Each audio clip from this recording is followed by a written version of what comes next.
Nós queremos cumprimentar a todos os nossos queridos irmãos e irmãs com a graça e a paz do nosso Senhor e Salvador Jesus Cristo. Nós viemos, mais uma vez, por meio da internet, continuar transmitindo os nossos ensinos nestes dias de pandemia, quando as igrejas estão fechadas. E hoje nós queremos estudar um tema absolutamente relevante, que é como identificar o falso evangelho. Todos sabemos que é um falso evangelho sendo pregado no mundo. Mas, meu querido irmão, você tem capacidade de discernir entre o verdadeiro e o falso evangelho? Hoje nós queremos dar subsídio bíblico suficiente para que você possa saber discernir, diferenciar entre o verdadeiro e o falso evangelho. Abra comigo a sua Bíblia no Evangelho de Jesus Cristo segundo Mateus, no seu capítulo 16, e nós leremos do versículo 13 ao versículo 23. Está escrito: Tendo chegado às regiões de Cesareia de Filipe, Jesus perguntou aos discípulos: Quem os homens dizem ser o Filho do Homem? E eles responderam: Alguns dizem que é João Batista, outros Elias e outros Jeremias, ou algum dos profetas. E Jesus lhes perguntou: Mas vós, quem dizeis que eu sou?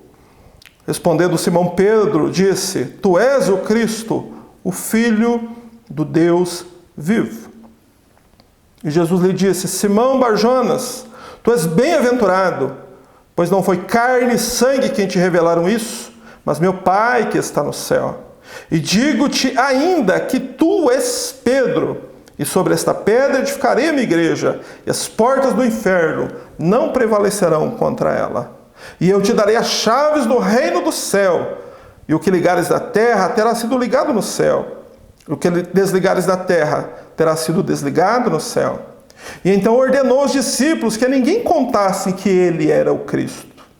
Deste momento em diante, Jesus começou a mostrar aos discípulos que era necessário que fosse para Jerusalém, que sofresse muitas coisas da parte dos líderes religiosos, dos principais sacerdotes e dos escribas, e que fosse morto e ressuscitasse ao terceiro dia. Mas Pedro, chamando em particular, começou a repreendê-lo, dizendo: Deus tenha compaixão de ti. Isso jamais te acontecerá.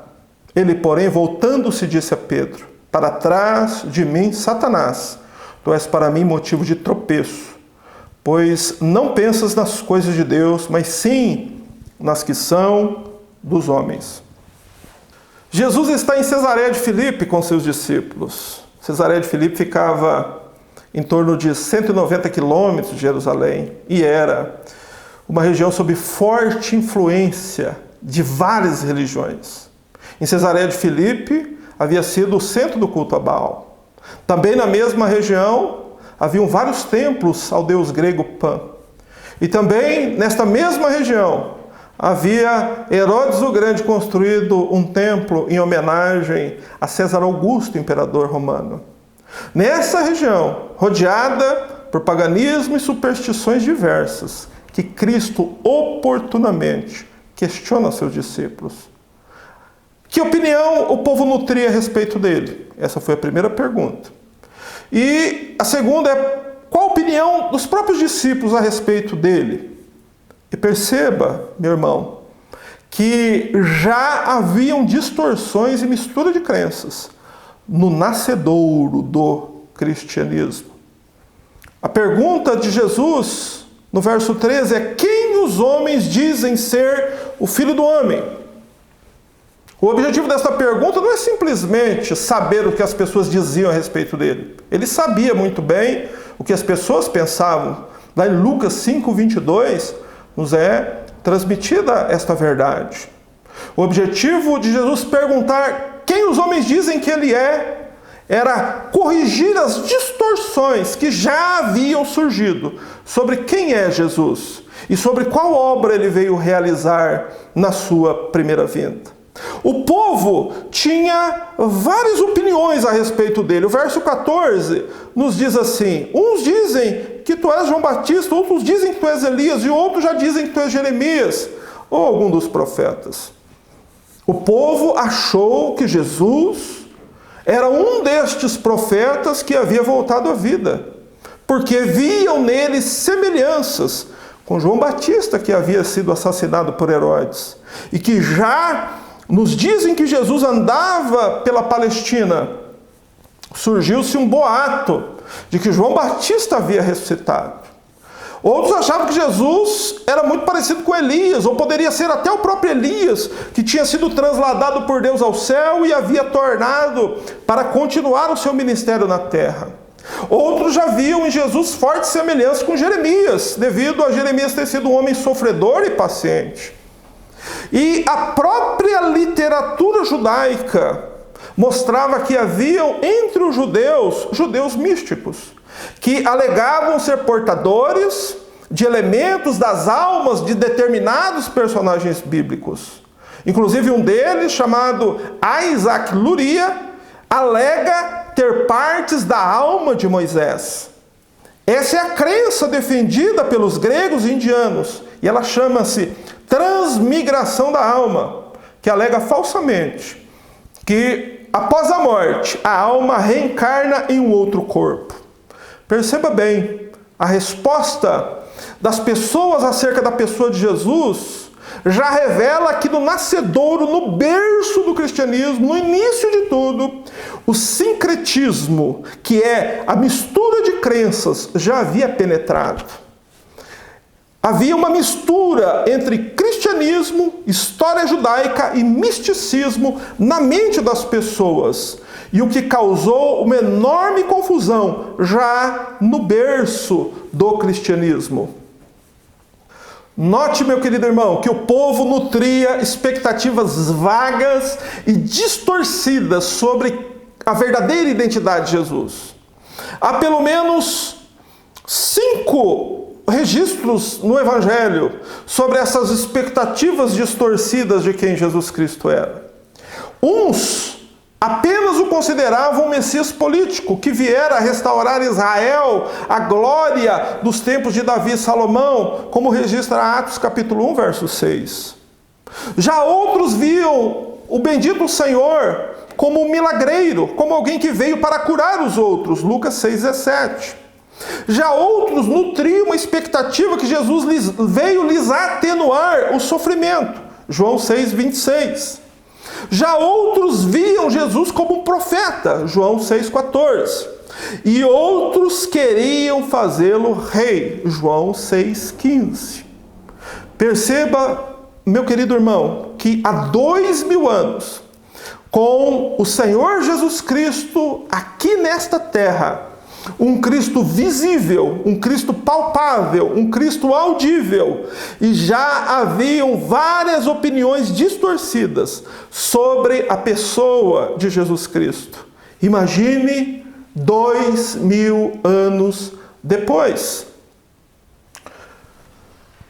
A verdadeira identidade de Jesus é então revelada. Jesus então pergunta agora aos seus discípulos: mas vós, quem dizeis que eu sou? E Pedro, então, dá uma resposta objetiva e verdadeira: tu és o Cristo, o Filho do Deus vivo. E a resposta de Pedro é algo incrivelmente ousado. Nós certamente já nos acostumamos com esta expressão de Pedro, mas eu gostaria que você hoje entendesse o que foi que Pedro disse.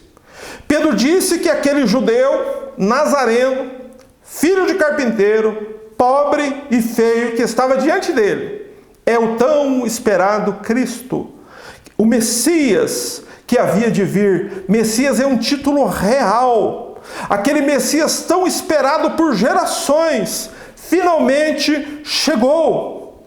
Mas Pedro ainda acrescenta que tu és o Cristo, o Messias, tu és o Rei, mas tu és também Filho do Deus vivo. A declaração de Pedro sobre a pessoa de Jesus vai muito além daquela que qualquer pessoa havia chegado antes dele. Pedro, o pescador explosivo, sabia exatamente quem Jesus Cristo é. Para Pedro, Cristo não era apenas um homem, ou uma grande personalidade, ou alguém que veio para mudar o mundo, ou um grande líder, tampouco o fundador de uma nova religião. Ele é o Cristo, e ele é Filho do Deus vivo. Talvez Pedro até esperasse algum elogio por dizer algo tão profundo e verdadeiro, mas Jesus acrescenta no verso 17. E Jesus respondendo disse: Bem-aventurado és tu, Simão Barjonas, porque não te revelou carne e sangue, mas meu Pai que está no céu. Jesus deixa claro que Pedro só sabia disso, porque o Pai lhe revelara. Do contrário, Pedro estaria tão confuso como aquelas pessoas que compararam Jesus a Elias, Jeremias ou João Batista. Jesus se dirige a Pedro como Simão Barjonas. O que ele disse? O que significa Simão Barjonas? Significa Simão, filho de Jonas. O que Jesus disse a Pedro? De forma simples, ele disse: Pedro, você, como homem, filho de outro homem, é absolutamente abençoado e feliz. Jesus faz aqui um trocadilho. Cristo diz: tu és o Cristo, o Filho do Deus vivo. E Jesus se dirige a Pedro e diz: tu és Pedro, tu és filho de um homem e tu és muito abençoado, porque essa verdade que tu acabaste de pronunciar não veio de ti mesmo, mas do Pai que está no céu. O que Pedro disse não estava baseado na sua inteligência ou capacidade intelectual. E nem foi uma mera opinião. Foi uma revelação de Deus. Jesus deixa isso muito claro, para nos ensinar que conhecer verdadeiramente quem Jesus Cristo é, não é obra do intelecto humano, nem pode ser alcançado por investigação humana, mas é uma revelação de Deus aos homens. A pessoa e a obra de Cristo são temas tão elevados e inacessíveis que meio humano algum poderia nos fazer entendê-lo. Conhecer o Salvador e a obra sobrenatural que ele veio realizar naquela cruz é algo que só Deus pode revelar ao homem.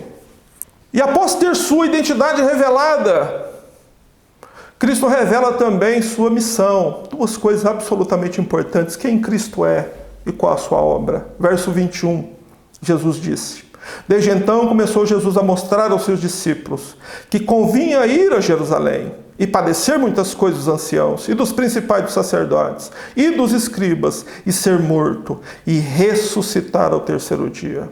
Porque Jesus proclama isso em Cesareia de Filipe, e porque Jesus proclama isso logo após Pedro dizer quem ele é.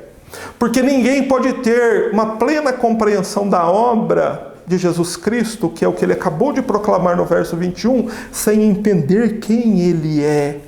Aqui, o Cristo, Filho do Deus vivo, declara que há uma agenda que ele veio cumprir. Os homens acharam que Jesus veio por outros motivos, devido à superstição, devido à sua religiosidade e às inclinações dos seus corações. Agora, Cristo é muito claro, ele diz por que é que ele veio. Ele veio dizer que é necessário que ele vá a Jerusalém, que ele sofra lá na mão dos anciãos, que ele seja morto e que ele ressuscite ao terceiro dia. Havia uma agenda feita na eternidade que iria se cumprir ali em Jerusalém. O ponto culminante do seu ministério seria sua crucificação, sua morte e sua ressurreição. Atente para uma coisa, querido irmão. Assim como surgiu distorções sobre quem Jesus Cristo é e as pessoas nutriam falsas expectativas sobre aquilo que Jesus veio fazer, surge agora uma outra distorção.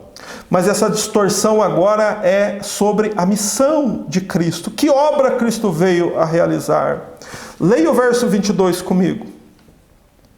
E Pedro, tomando-o de parte, começou a repreendê-lo, dizendo: Senhor, tem compaixão de ti, de modo nenhum te acontecerá isso.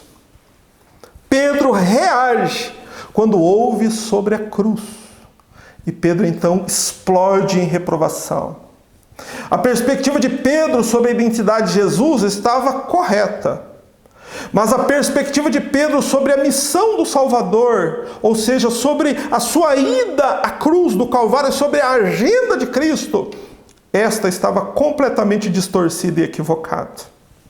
Por que Pedro reagiu assim à mensagem da cruz? Por que Pedro reprovou a ida de Cristo à cruz? Perceba comigo. Porque para Pedro, Cristo e cruz eram realidades contraditórias, ou seja, Deus e sofrimento são temas irreconciliáveis.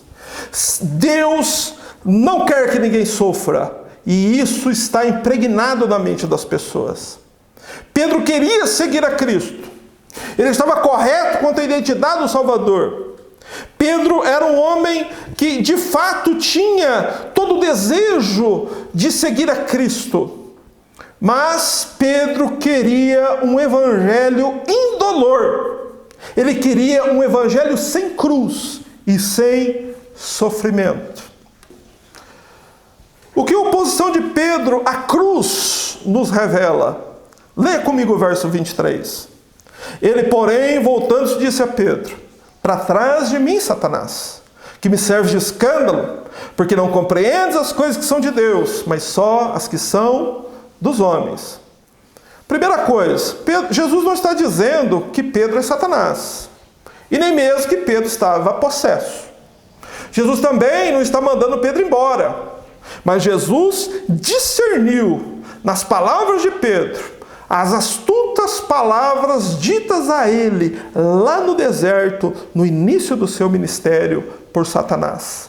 Satanás que havia deixado Jesus até um momento oportuno, como nos registra Lucas capítulo 4, verso 13. Estava de volta, agora usando ninguém menos do que Pedro para distorcer o evangelho em oposição à cruz. O Pedro que havia anunciado verdades pouco antes, agora estava debaixo de uma influência satânica. Aqui nós veremos, meu querido irmão, como nós podemos identificar o falso evangelho. Várias foram as tentativas de Satanás de afastar Jesus da cruz ou de tirar a cruz do evangelho. A primeira tentativa foi no início do ministério de Jesus. A segunda foi no meio do ministério.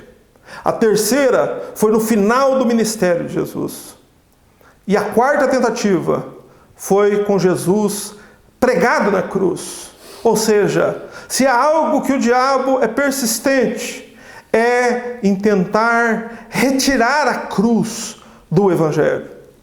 Nós vemos que desde o início do ministério, em Lucas 4, de 1 a 13, quando Jesus havia sido recentemente batizado por João no Rio Jordão e levado pelo Espírito ao deserto, lá o diabo, após 40 dias de jejum, se apresenta oportunamente a Cristo e lhe faz a primeira proposta.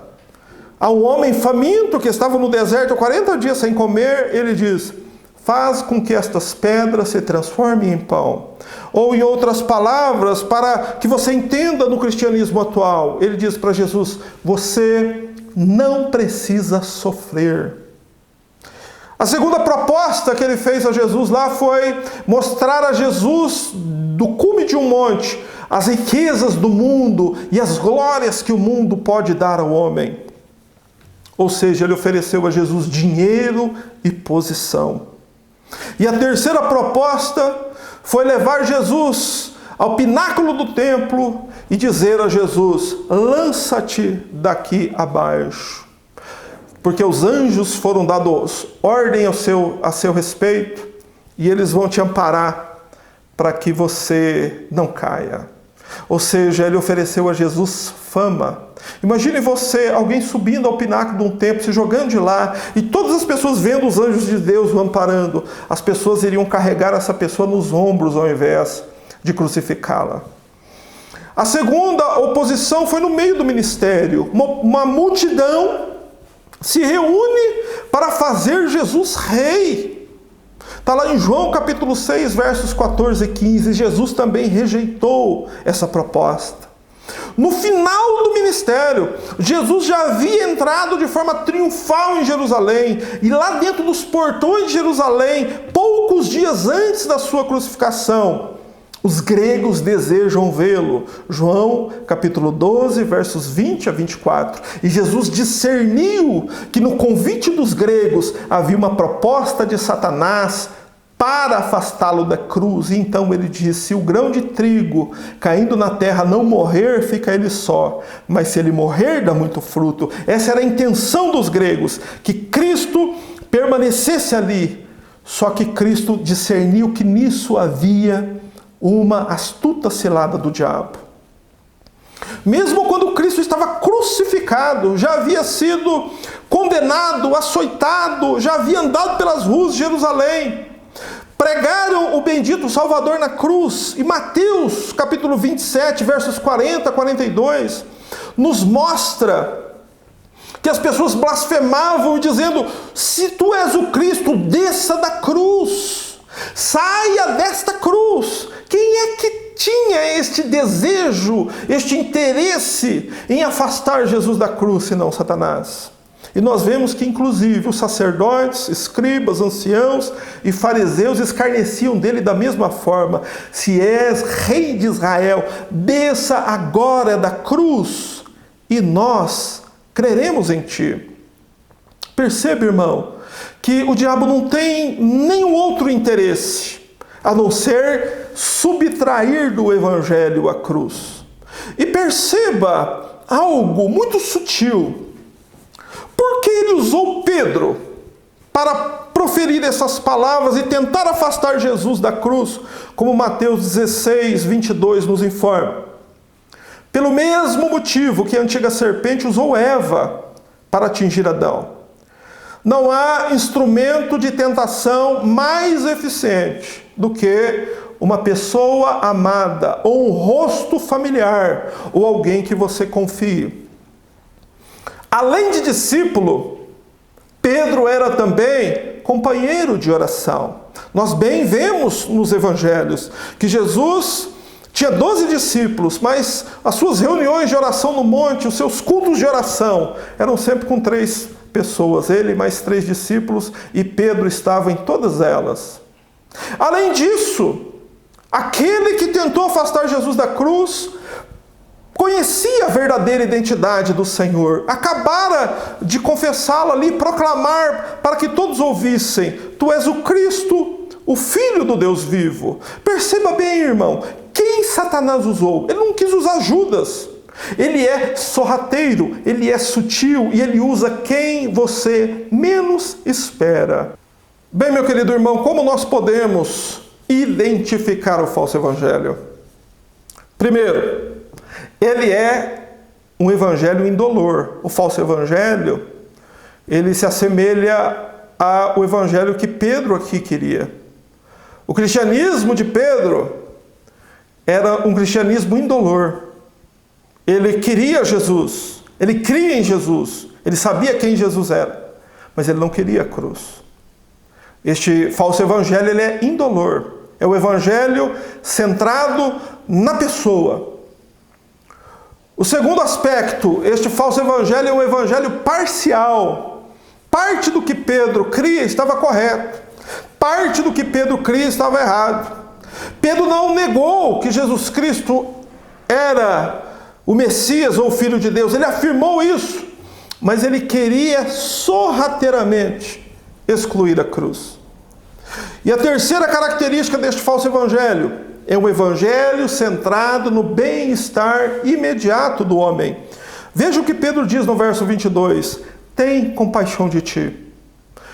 Esta frase de Pedro exprime bem o cristianismo atual, que é: definido como humanista antropocêntrico.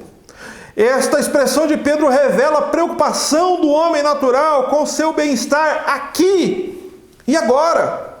Esse é o apelo carnal que é feito na maioria dos púlpitos. Pare de sofrer. Venha para Jesus e sua vida vai melhorar. Deus tem um plano maravilhoso para você. Essa é a religião que Pedro iria aplaudir aqui nestes dias. Essa é a religião que o homem carnal tanto procura e que é a que está sendo oferecida na maioria dos púlpitos como sendo o evangelho de Cristo. Mas este é um falso evangelho. E ele não só falso, ele é satânico. Porque sorrateiramente Pedro tentou instalar já no nascedouro do cristianismo um evangelho sem cruz. Aí eu lhe faço uma pergunta, meu irmão. Será que Satanás até hoje não encontrou ninguém para pregar este evangelho sem cruz? Você pode ter certeza que muitos o estão pregando. Ainda no verso 22, Pedro diz a Jesus: de modo nenhum te acontecerá isso. Isso o quê? Que Pedro se referia? Ir a Jerusalém, sofrer e morrer na cruz. Pedro, sob influência satânica, tenta sorrateiramente subtrair a cruz. E aí eu lhe pergunto, por que as pessoas acreditam no falso evangelho? Porque é exatamente isso que as pessoas querem ouvir. Não faltarão homens inescrupulosos para pregar um evangelho distorcido, porque estão meramente preocupados com as suas denominações e com a arrecadação de dinheiro. E estas pessoas acabam pregando as mais perversas mentiras do diabo, de forma intencional ou não. Satanás usou Pedro, que acabara de ser usado por Deus. E esse é o engano de muita gente, querido. Porque Deus usou este homem, tudo que ele diz é verdade, a Bíblia prova que não. Deus pode falar pela boca de um homem, e no mesmo dia Satanás falar pela mesma boca. Paulo nos ensina isso em Gálatas 1:8. Paulo diz: mas ainda que nós mesmos ou um anjo do céu vos anuncie outro evangelho, além do que já vos tenho anunciado, seja anátema, seja maldito. Um verdadeiro pregador, ele sempre vai dizer para você: desconfie dele. Confira se o que ele está pregando realmente está escrito na Bíblia.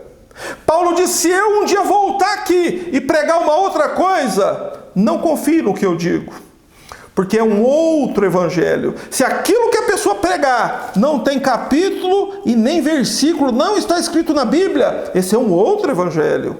Se subtrai verdades da Bíblia, se determinados temas da Bíblia não podem ser pregados, é um outro evangelho. O evangelho, ele é algo total, ele não é um evangelho parcial, mas ele aborda todas as verdades que estão explícitas no evangelho. O mesmo homem pode pregar as mais benditas verdades de Deus hoje, mas pode pregar amanhã as mais distorcidas mentiras do diabo. Não confie nos homens, seja como aqueles bereanos de Atos 17:11.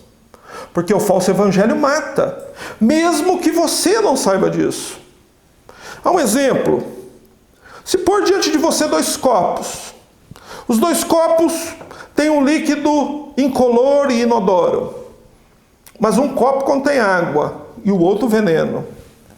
Mas a aparência dos dois é quase igual. Caso você tome o veneno, sem saber que é veneno, ele não irá te matar?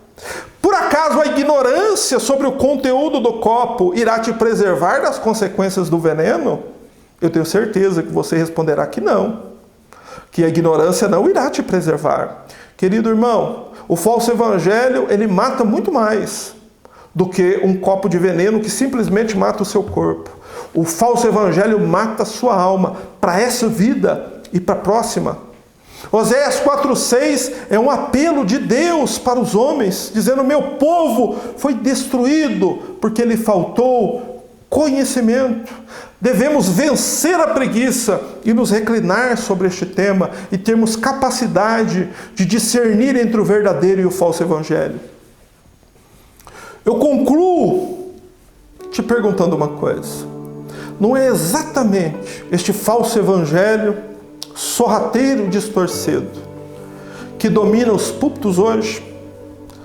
Um falso evangelho que fala sobre Jesus, não nega que Jesus é o Cristo, nem que Ele é Filho de Deus. E perceba algo, irmão, por amor da sua alma. O falso evangelho não é uma negação aberta e escancarada da verdade. É sorrateiro, é sutil. O diabo, ele sempre trabalha assim. A cruz é o que revela a diferença entre o verdadeiro cristianismo e o falso. Entre também o verdadeiro cristão e o falso cristão. Cuidado, meu irmão, com a graça barata. Cuidado com o evangelho indolor. Cuidado com o evangelho do lucro. Cuidado com o evangelho do ganho ao invés da perda, porque ele é falso. E eu quero concluir este estudo bíblico orando com você, com a sua família, para que todos nós possamos cada dia mais, com a ajuda do Espírito Santo, termos a capacidade de discernir, com a ajuda de Deus, entre o falso e o verdadeiro, e que possamos centrar nossa atenção nas verdades do verdadeiro Evangelho do nosso Senhor Jesus Cristo. Feche seus olhos e vamos orar. Ó Senhor, nosso Deus e nosso Pai, nós nos pomos diante de Ti mais um dia. Ó Senhor, que assunto, ó Deus, que é da máxima importância. Quantas almas, meu Deus, têm perecido no engano e na miséria. Meu Deus, nestes últimos tempos, por conta, ó Deus, deste falso evangelho que está disseminado no meio evangélico. Ó Senhor, oramos, meu Deus, por cada um de nós, cada um dos Teus filhos que estão sobre a face da terra, para que o Senhor nos abençoe e nos ajude cada dia, que o Espírito Santo aclare os nossos olhos, meu Deus, para estarmos sempre atentos àquilo que a Tua palavra diz.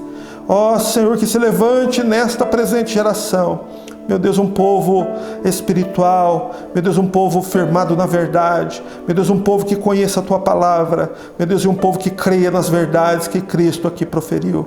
Ó Senhor, que a pessoa de Cristo e a obra de Cristo sejam assuntos, ó Deus, sempre que nós tenhamos, ó Deus, o nosso coração colocado sobre eles. Nos abençoa, Senhor, nos ajuda, fica conosco. Guarda Teu povo, guarda e abençoa cada um dos nossos irmãos e a vida de cada um dos Teus filhos sobre a face da terra. Por isso, ó Deus, nós oramos, agradecidos a Ti, ó Deus, por este momento, por este ensino, em o nome de Jesus. Amém.